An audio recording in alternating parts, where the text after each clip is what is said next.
did you ever watch Vontez at Arizona State? And did you think about Arizona State?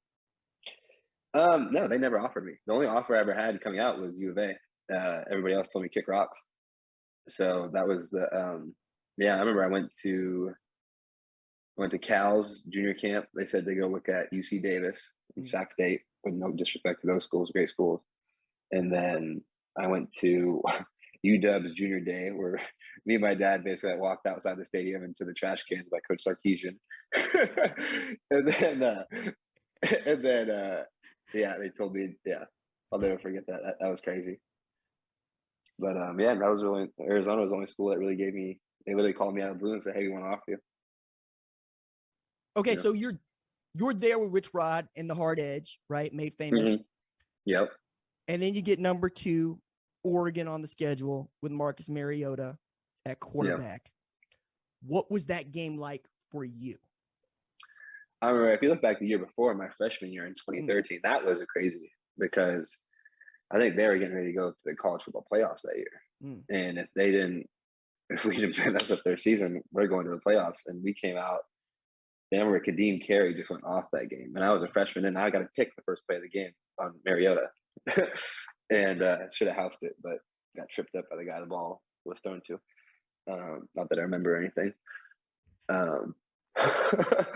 But yeah, no, that Oregon game. The first year is probably a little more crazy but then they came back and beat us in the Pac-12 championship pretty good, so they had our number that time. Well, I mean, okay, like this is also put in a time capsule, I think, for many college football fans of a certain age, because Arizona's been down, like, you know this, and it's not a secret, but at one point or another, you could go to Kadeem Carey, you could go to Scooby Wright, you could go to Khalil Tate, right? And you could keep pulling out dudes that could play.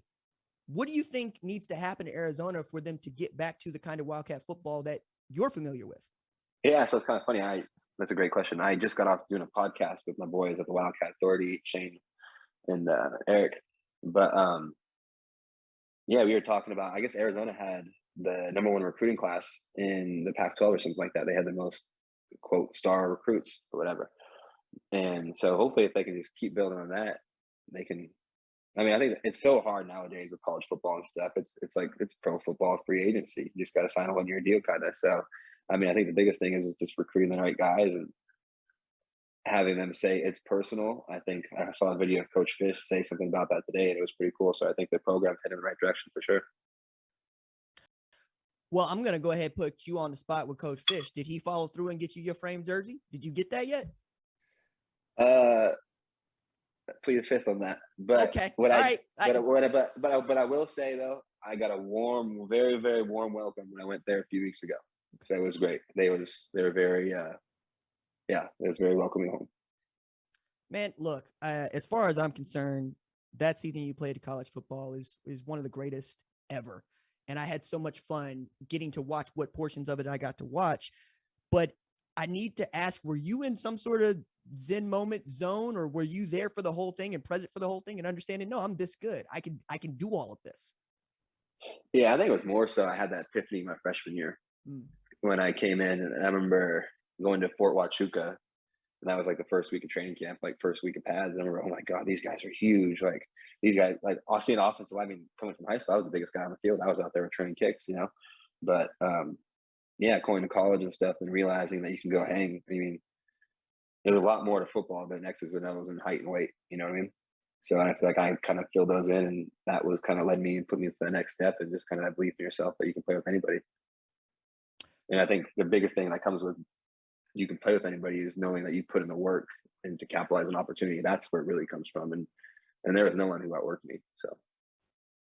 Yeah. No, I highly doubt that, especially with all the noise you be talking during the games. Like that's that's something else entirely. Like you better be able to bring it that way. Matter of fact, at one point, I think Kyle Sloter had said something like 63, calling out the protection, and then he changed it to 53. And I think it was you I heard saying it don't matter. Is that right? No, there was one time I called out their player. They tried to run a split zone, and I called out the play. I told the linebacker before the play, I was like, "Hey, the ball's here." He looked at me. He goes, "Okay." I was like, I literally told him, I was like, "Hey, I'm blitzing." Yeah, because like me and Gates, like we have that, like we play very well together. Me and Marquise Gates, we play really good. Yeah, I mean, we play really good together. We talk, we communicate really good, and I feel like when you have that type of relationship with a guy playing next to you, you can go out there and make plays like that and go do that type of thing. So it's pretty cool that we can go out there and do that and play sound football. It's fun, man. I mean, I've come to call that dude the dentist because of the floss pick and whatnot. You know? and then I come to find out, yeah, I come to find out he throw up the hooks too, and I'm all for it, right? He will understand. Yeah. He will understand. And you understand, apparently, going, hell yeah. All right. That's what's up. No. I know, but I don't know. Okay. No, hey. And I appreciate that. I appreciate that. I usually ask this question at the beginning, but we've been having fun, and I want to make sure I get this in. Why did you want to play in the USFL? I mean, why not? I mean, chance to go, 2-year layoff, and you go kind of stress out about, like, end quote, get into the real world, and you're not playing football and stuff, and you have the opportunity to go do something that you love and you're passionate about, and you kind of already have your black belt there, if you catch my drift. So that's kind of where I was at, and I said, yeah, hell yeah, I'm going to go do it.